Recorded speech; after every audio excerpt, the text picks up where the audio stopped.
Apa kabar pemirsa? Bertemu lagi bersama saya Alda Gustari dalam Warta Parlamentaria. Kami sudah menyiapkan beragam informasi seputar kinerja dan kegiatan anggota DPR RI. Inilah Warta Parlamentaria selengkapnya.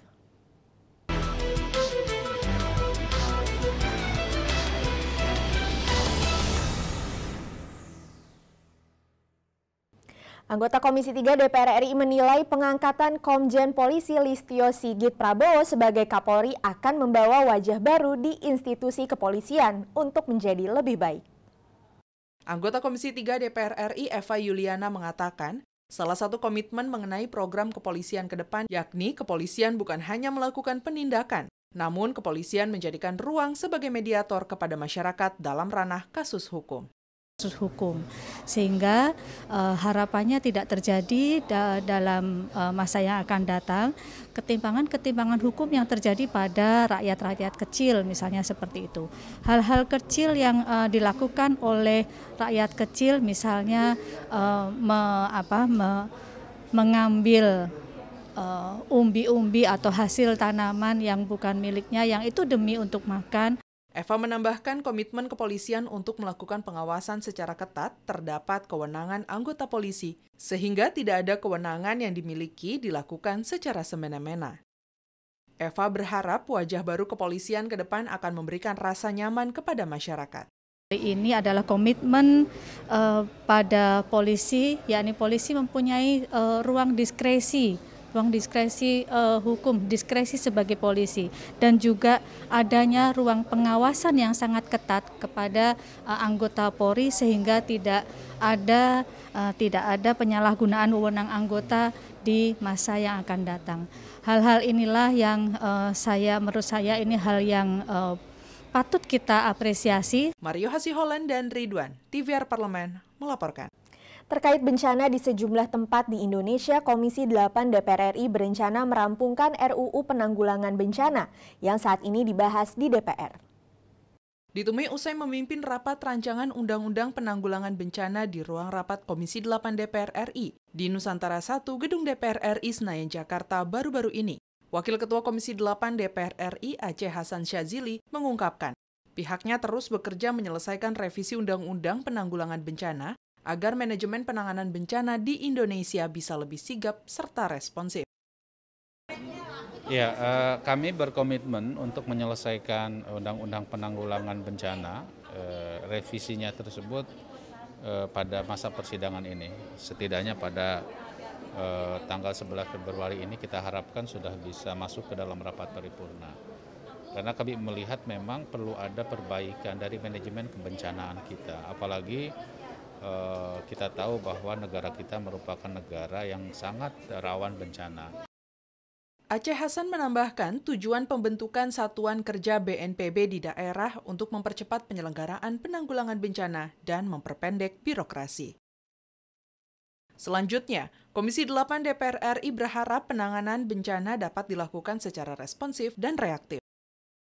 Jadi apa yang kami lakukan Komisi 8 dengan panja pemerintah semata-mata dalam upaya kita memperbaiki manajemen kebencanaan kita dari segi payung hukumnya. Habibie dan Rifki, TVR Parlemen melaporkan. Komisi 4 DPR RI mendorong kesejahteraan petani dalam negeri di tengah masuknya produk impor. Ditemui saat menghadiri rapat kerja Komisi 4 DPR RI dengan Menteri Pertanian Syahrul Yassin Limpo di Kompleks Parlemen Senayan, Jakarta, anggota Komisi 4 DPR RI Slamet mendorong produk pertanian dalam negeri dapat bersaing dengan produk impor dan kompetitif di pasar ekspor. Menurutnya, untuk menghasilkan produk yang berdaya saing diperlukan peran serta pemerintah dalam menyusun strategi pemasaran. Sebenarnya gini Mas, di balik semuanya itu kan ada peluang. Ketika kita melihat impor Indonesia sangat tinggi terhadap produk-produk pertanian, artinya di situ ada peluang juga. Kalau produk-produk kita memenuhi syarat dan bisa kita lindungi petani kita, juga akan terserap. Sementara itu, anggota Komisi 4 DPR RI lainnya Sutrisno mengatakan, pemerintah dapat memanfaatkan peluang ekonomi yang diperoleh dari sektor pertanian berkaca dari besarnya kebutuhan akan produk pertanian baik di dalam maupun di luar negeri. Komisi 4 DPR RI juga menyoroti rembesnya beras impor kualitas premium asal Vietnam yang dapat mengancam penjualan beras lokal. Iya, Jadi sebenarnya semua negara sekarang ini sangat membutuhkan pangan. Dan mayoritas semua kebutuhan pangan untuk masyarakat di dunia ini, itu semuanya bisa dihasilkan oleh kita. Ini sebenarnya peluang untuk bisa meningkatkan produktivitas kita, meningkatkan cepat kita karena pasarnya terbuka dengan baik. Itu. Tinggal kembali bagaimana konsepnya. Helmi dan Temi, TVR Parlemen, melaporkan. Jangan kemana-mana pemirsa, karena kami masih memiliki banyak informasi lain dalam Warta Parlamentaria. Di antaranya datang dari Komisi 9 DPR RI yang mendorong Kementerian Ketenagakerjaan untuk melakukan evaluasi terhadap kinerja pengelolaan bantuan subsidi upah atau BSU tahun 2020. Tentunya setelah jeda berikut.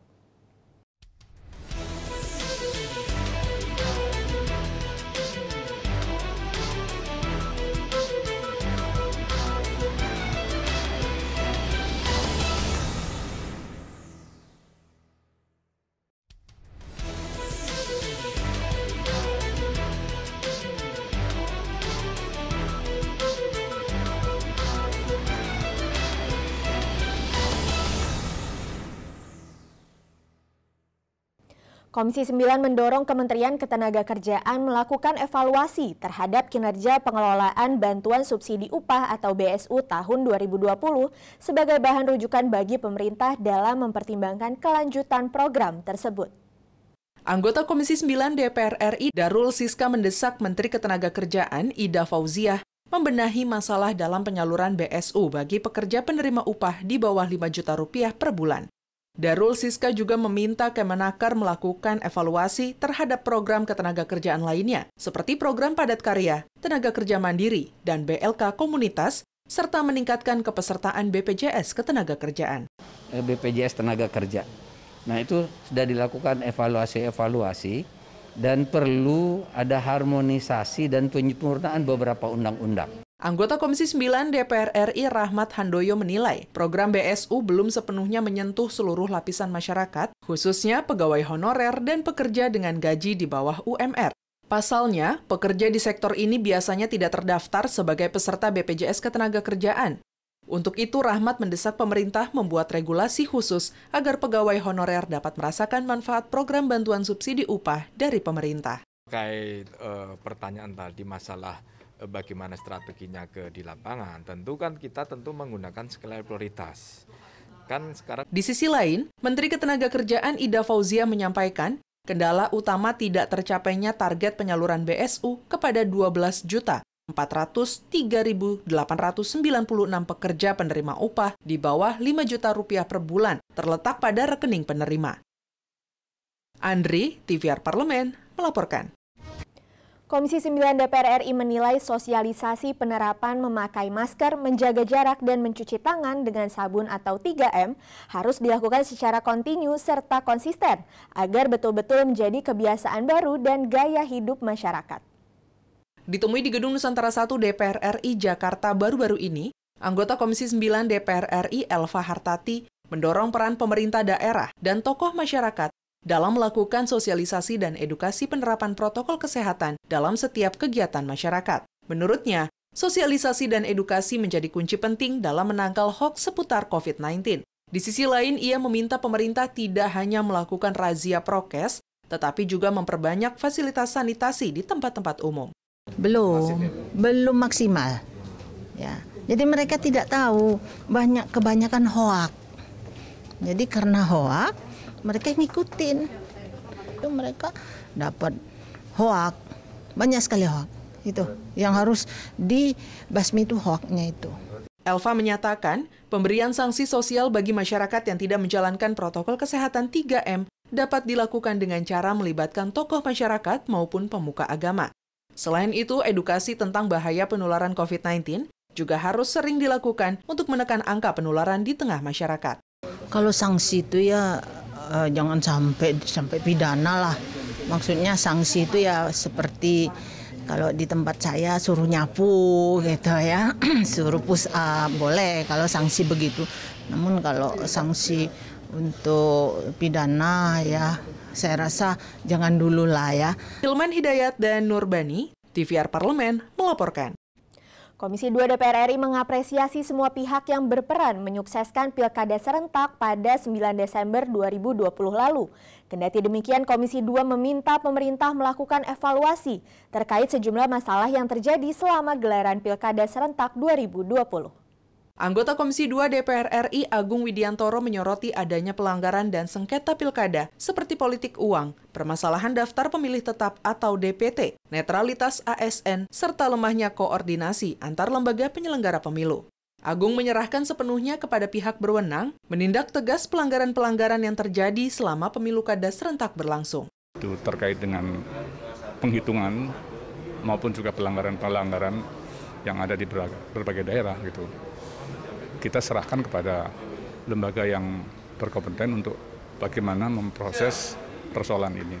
Harapan kami, kita dalam proses pilkada serentak ini menghasilkan seorang pemimpin daerah yang memang legitimate, dihasilkan oleh keterpilihan masyarakat. Sementara itu, anggota Komisi 2 DPR RI Sodik Mujahid menambahkan, pokok permasalahan dalam setiap gelaran pesta demokrasi di Indonesia adalah akurasi data pemilih tetap. Selain itu, netralitas ASN menjadi pekerjaan rumah yang harus segera dibenahi pemerintah. Sodik berharap kendala serupa tidak terjadi dalam pilkada serentak di masa mendatang. Tapi yang pokok masalah itu adalah justru pra-pilkadanya. Apa itu? Antara lain adalah soal data. Ya, kemarin kami dengan KPU, dengan Mendagri, menghabiskan waktu yang cukup banyak itu adalah soal pendataan itu. Fitian dan Koko, TVR Parlemen, melaporkan. DPR RI mengimbau pemerintah melakukan sosialisasi atas peraturan Presiden atau Perpres nomor 7 tahun 2021 secara luas dan jelas, sehingga tidak menimbulkan polemik besar di tengah masyarakat. Wakil Ketua DPR RI Sufmi Dasko yang ditemui di Gedung Nusantara 3 DPR RI Jakarta menilai penyusunan Perpres tersebut tentunya telah melibatkan berbagai unsur dari kalangan masyarakat bersama aparat penegak hukum. DPR RI akan mengawasi pelaksanaan Perpres tersebut agar berjalan baik dan tidak merugikan masyarakat. Kalau itu kemudian kita bilang apakah pesat atau tidak, tentu ada kajiannya. Tetapi memang dalam situasi pandemi, hal-hal seperti itu memang mesti diimbangi dengan aturan yang ada supaya kemudian tidak dimanfaatkan oleh pihak-pihak tertentu dalam masa pandemi ini untuk melakukan hal-hal yang kemudian bisa membuat keutuhan NKRI terganggu. Secara terpisah, anggota Komisi 8 DPR RI Lisda Hendra Joni berpendapat Perpres ekstremisme dibuat sebagai respon pemerintah terhadap potensi tumbuhnya radikalisme ataupun kekerasan yang berbasis terorisme demi terjaganya kehidupan yang aman dan tertib. Mana kita harapkan Perpres ini sebagai payung hukum yang nantinya bisa menggerakkan seluruh unsur dalam hal ini. Presiden Joko Widodo telah menandatangani Perpres nomor 7 tahun 2021 tentang Rencana Aksi Nasional Pencegahan dan Penanggulangan Ekstremisme Berbasis Kekerasan yang mengarah pada terorisme tahun 2020-2021 pada 7 Januari 2021. Tim Liputan TVR Parlemen melaporkan. Pemirsa, kami masih memiliki banyak informasi lain dalam Warta Parlamentaria. Untuk itu, tetaplah bersama kami.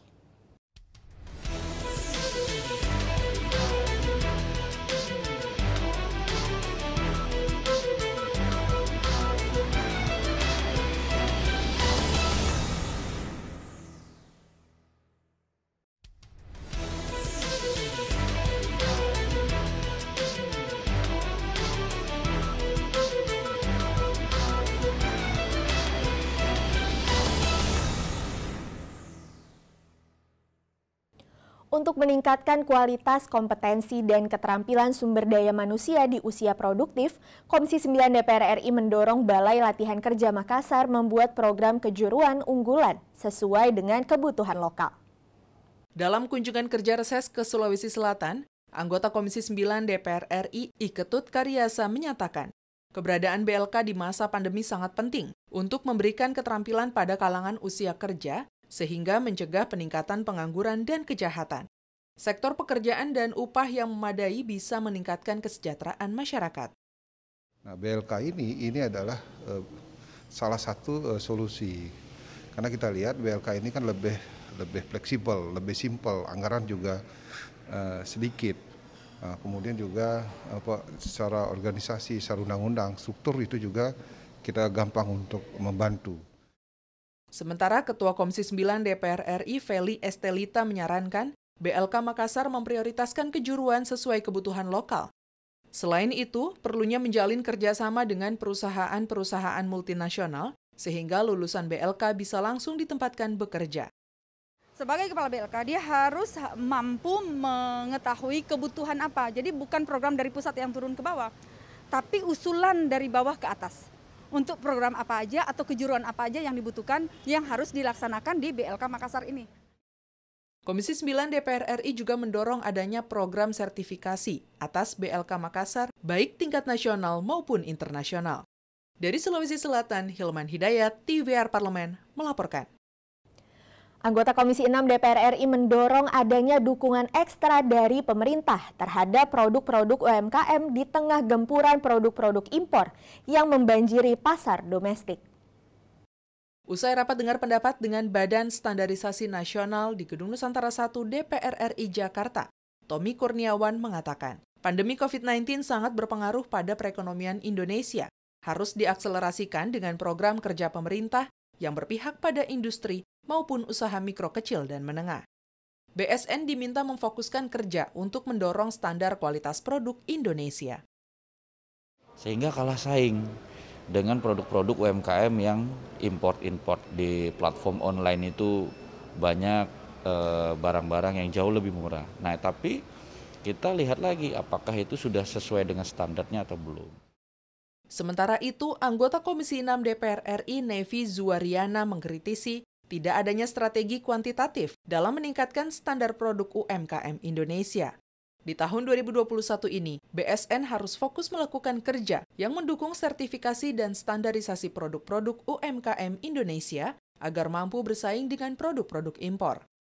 Harus mendapatkan merek SNI bila dia ingin ekspor, dia ingin berjualan di online, dia ingin ada transaksi tingkat nasional, ya. Komisi 6 DPR RI menekankan UMKM telah terbukti mampu bertahan dalam sejumlah krisis ekonomi di Indonesia, sehingga perlu mendapat dukungan dari pemerintah dan masyarakat. Mustaqim dan Dwi, TVR Parlemen, melaporkan. Anggota Komisi 9 DPR RI mendorong produksi vaksin merah putih untuk terus dilanjutkan, karena merupakan salah satu wujud kedaulatan Indonesia di bidang kesehatan. Di Gedung Nusantara 1 DPR RI Jakarta, Saleh Partaunan mengatakan pemerintah sudah mengalokasikan anggaran besar sehingga harus benar-benar dimanfaatkan untuk berinovasi dalam memproduksi vaksin sendiri sehingga Indonesia tidak bergantung pada vaksin produksi negara lain. Agar Indonesia tetap memproduksi vaksin merah putih supaya ada independensi dan kedaulatan negara kita dari sisi vaksin ini. Karena tanpa ada kedaulatan seperti ini saya rasa nanti kita terus-terusan tergantung dengan negara lain itu sangat mengganggu karena biaya untuk pelaksanaan vaksinasi nasional itu luar biasa besar. Anggota Komisi 9 DPR RI Saleh Partaunan menambahkan, produksi vaksin merah putih sangat bermanfaat untuk memenuhi kebutuhan vaksin bagi seluruh masyarakat Indonesia.